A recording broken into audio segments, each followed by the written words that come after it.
pancake.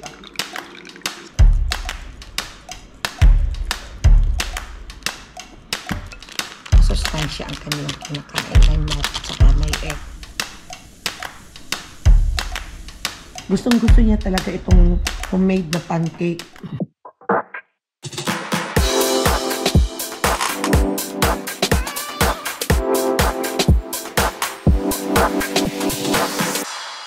Welcome back to my channel, my friends and friendship. It's Sunday morning at malamig pa rin ang weather pero nakapag-ibihis na ako. At ngayong araw na ito kailangan kong magpunta ng grocery at wala kaming paper towel, wala kaming toilet paper at kailangan kong magpunta ng grocery. At hindi ako nakapag-grocery ng mga 2 weeks siguro. So my friends and friendship, medyo late ang gising namin ngayon. Dahil today is Sunday, wala namang pasok si Zoe. Na ngayong parating 6 o'clock ako nagigising every time na Zoe ay papasok sa school. So, naglagay lang ako ng lipstick because maputla tayo pag gising sa umaga at nakapaghilamos na din ako, nakapag-toothbrush. Ngayon ay ready ako ng aking breakfast at kailangan makain ako ng aking antibiotic na kailangan on time ang aking pag-inom para madaling mawala ang aking ubo. Sa ngayon, so far, my friends and friendship, wala na akong ubo pero may kaunti pang tumutunog sa aking dibdib. Kunting-kunti na lang at ito ay mawawala na sa pag maubos ito na sa loob ng 7 days. Ika 2 days ko na itong iniinom ang aking antibiotic, my friends and friendship, at kailangan 10 days ang pag-inom ko ng aking gamot sa ubo. Sa loob ng 10 days, iinumin ko yun at stop ko pagkatapos. Kaya nag-iisip ako kung ano ang almusalin ko ngayong araw, ngayong umaga, at tulog pa yata si Zoe. Tingnan mo ang sala namin, hindi kami nakapagligpit pa ako dahil kagigising ko pa lang at si Papa Dudes ay hindi pa tapos ang kanyang dialysis. Good morning sa inyo at good evening kung saan man kayo naroroon at sana ay nandyan kayong lahat sa mabuting kalagayan. At remember, ingat parati sa sarili natin at sa ating mga kinakain. At okay lang ang mga sipon-sipon pero huwag pababayaan, lalo na kung may ubo. My friends and friendship, ingatan parati ang ating health at kumain ng maayos at not too much salty food at not too much na fatty foods. Katamtaman lang. Eat all you can but it's need to eat a little in each food. Okay? Kaya my friends and friendship, tara mag-iinit muna ako ng tubig at walang laman na itong aking iniinitan ng tubig. Kagabi, my friends and friendship, ay nag-dishwash ako. Kaya ayan, malinis na yan. At mamaya ililipat ko na yan doon sa lalagyan.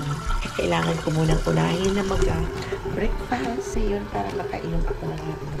Naisip ko nga nagagawa ako ng ng pancake. Gagawa pala ako ng pancake. At gustong-gusto rin ni Zoe yun, my friends and friendship. Makahapon pala kong gumawa nito pero tinatamad lang ako kahapon. At may pinuntahan din kami ni Papa Dude. Kaya hindi rin ako nakapagawa ng banana cake. Pero baka mamaya kung sipagan ako, my friends and friendship. Kaya initin ko muna ito. Wala naman sigurong kakain ito ang kanin namin. Ito pa ang natitira kong gulay pero iwan ko may kakain, wala na siguro. Kaya magluluto siguro ako ng pancake, my friends and friendship. Para kuha tayo ng mga lalagyan. Gawa tayo ng pancake. Nilagyan ko lang ito ng 1 cup and a half na flour. Depende sa inyo kung gaano kayong karami ang kakain. Pwedeng 2 cups naman kung gusto ninyo. Nilagyan ko ng 2 teaspoon na baking powder at 2 tablespoon na sugar kasi huwag niya damihan ang sugar dahil maglalagay din kayo mamaya pagluto ng pancake ay papahiran mo ng margarine at lalagyan mo ng sugar sa itaas. So ngayon ilalagyan natin ng egg. Isa lang.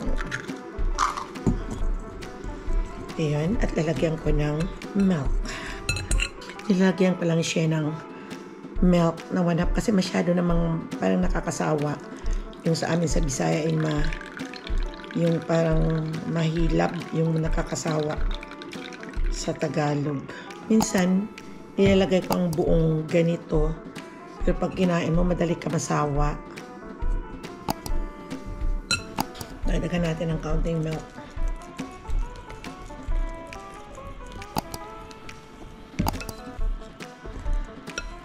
Ihalo mo lang hanggang sa mag-mix ang sugar at saka ang egg at saka ang harina. Yung walang buo-buo. Okay lang pag mag-overbeat siya. Pancake lang naman ang niluluto. Basta ganun lang. Abangan lang niyo my friends and friendship at ilulutuin ko. Didadagdagan ko siya ng powder na beer brand para malinamnam.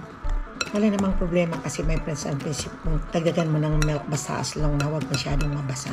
Kung pamilya mo ang kumakain, masustansya ang kanilang kinakain. May milk at saka may egg. O diba? Maganda ang texture niya. Depende sa inyo kung ilang cup ang gusto ninyong gawing pancake, kung gaano kadami kayo. Pero kung kayong tatlo lang, okay na ang 1 cup. Isang itlog, gatas na 1 cup, na 1/2 cup. Aglagyan din ng tubig. Ang kaunti lang. Kung mayroon kayong milk powder, lagyan ng milk powder. Okay na siya. Painitin lang muna natin ang ating pan. Ito ang ginamit ko, medyo malaki-laki para madali baliktad. At papahiran lang ng ganito ng mantika.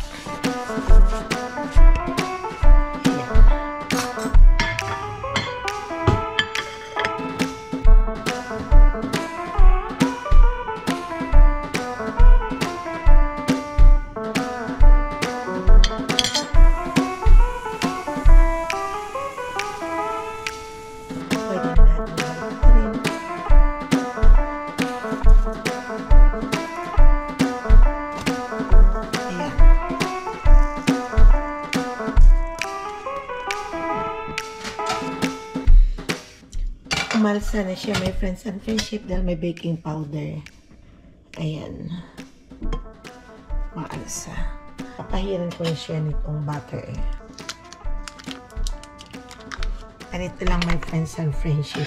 Pinapahiran ko siya ng butter. Ganyan. Ganyan lang. Habang mainit na magme-melt ang butter. Ganon. Ayan lang. Di ko ubusin at mas. Tapos, ilalagyan ko lang sa taas ng sugar. Ayan. Ayan, o. Ayan. Tapos, magluluto pa ako ng isa. Ito lang ang mixture, yung mabasa.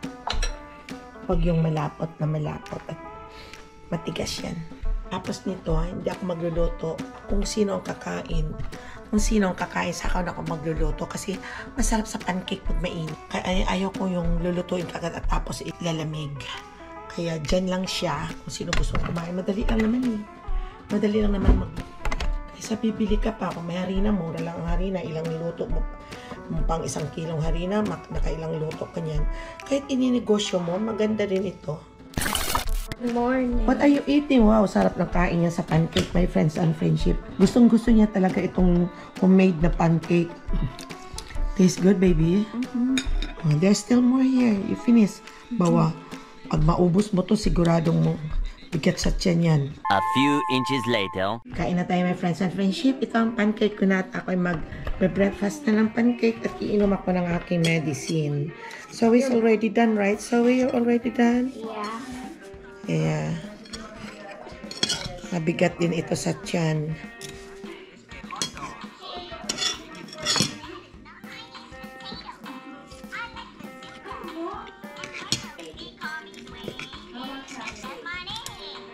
Ang sarap, my friends and friendship.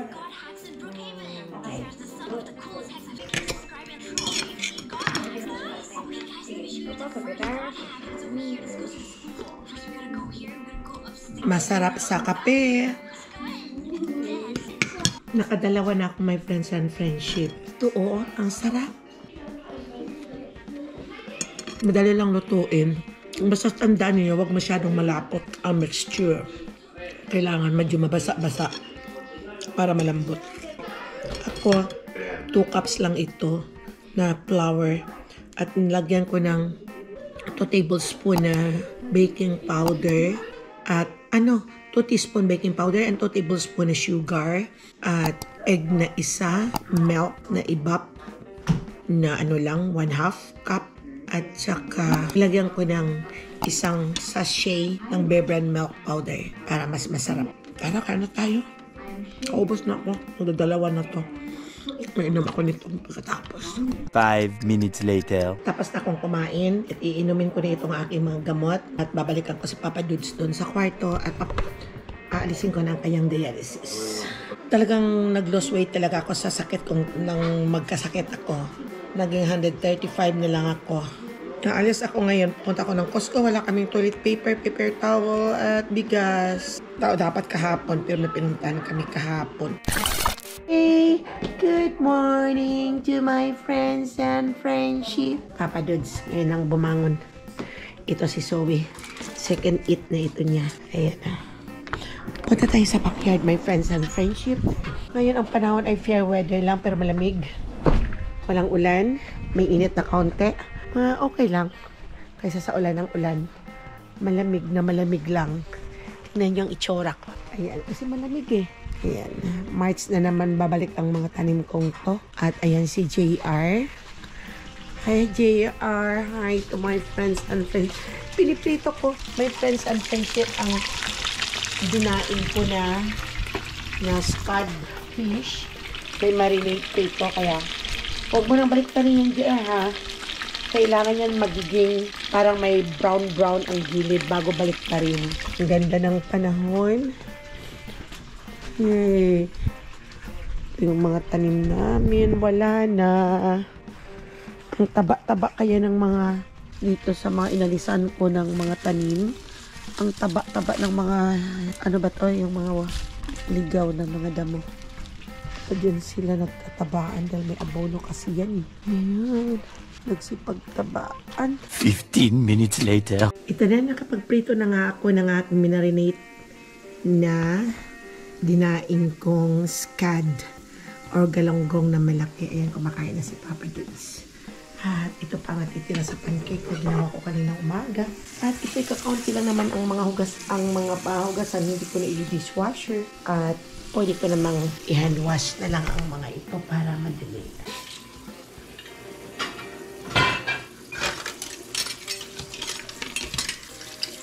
12 o'clock na my friends and friendship ang almusal ni Papa Dudes at ako ay kakain nilang ng parang lunch na lang. At kami ay alis. Pupunta muna ako, sabi ko, ng Costco. At bibili ako ng pangangailangan. Wala na kasi kami paper towel, toilet paper, at kung ano-ano pa. Wala na pala kaming itlog. Mabilis kami dito, my friends and friendship, sa itlog sa bahay. Kasi yan ang pangunahing niluluto. Kung wala pang mga lutong pagkain, ang itlog. Ang dali lang gawin. At nakakuntodo ako ngayon dahil nga malamig doon sa backyard, sa side yard namin. Dahil malamig na malamig pinagsuot ako. Kaya magbibihis muna ako, my friends and friendship. Ano pa kaya? Wala na. Welcome back to my channel. Punta muna kami ng Costco, my friends and friendship. At yun nga, bibili kami mag-grocery. Ayan si JR. Ito yung panahon ngayon is alanganing maaraw, alanganing mainit. At ayun si JR. Kumain na kami ng lunch para hindi kami gutumin. Si JR at si Monmon. Hi, Mon! Mon! Monmon! Yung pinaihi niya si Monmon. Pasok na siya sa Jollibee. Kaya antayin na lang namin. Ida-drop na lang namin siya doon. Alis na muna kami, my friends and friendship. Ida-drop muna namin si JR. Unang-una doon sa Concord, sa Jollibee. At doon siya nagtatrabaho. Tapos doon na lang kaya tayo pumunta di sa Concord na Costco. Ay, baka doon pipick upin ko pala yung scale. Baka dinadrop na ni Chichi doon. Number mo, no? Pero sabi niya, drop na lang daw ko natin kay Bobby. Baka wala pa doon, hindi pa siya nakapunta eh. 3 hours later. Okay, napagod ako. Nagkot ako ng aking pinamili sa Costco. Ang mga pinamili ko lang naman ay mga ito. Ito lang naman ang binili ko. Ito ang butter, yung unsalted siya. Palata ako may ganito kasi masarap sa panisan. At bumili rin ako ng isang ganyang egg, isang karton. Ilan dozen ito? I think, ilang dozen ba ito? I think dito, 12, 24, parang 48 yata. Bili ng mga juice. Ilagay ko na dito, napagod nga ako. At ang binili ko rin. Sobrang mangay ng mga bilihin. Dito ako sa garage, pinanglagay ko sa... At ito, yung toilet paper. At ito rin ang paper towel. Dati lang to, magkano lang to? It's 14 ngayon, 90 na, almost $20. Ganoon din ito. Sobra na ang pagmahal. Nag-sale din ito ngayon ang Dove. Bali, 14 na lang to. Dati 16, almost 17. Ngayon ay 14 na lang. Ang siya nga, bumili ako ng isang ganito.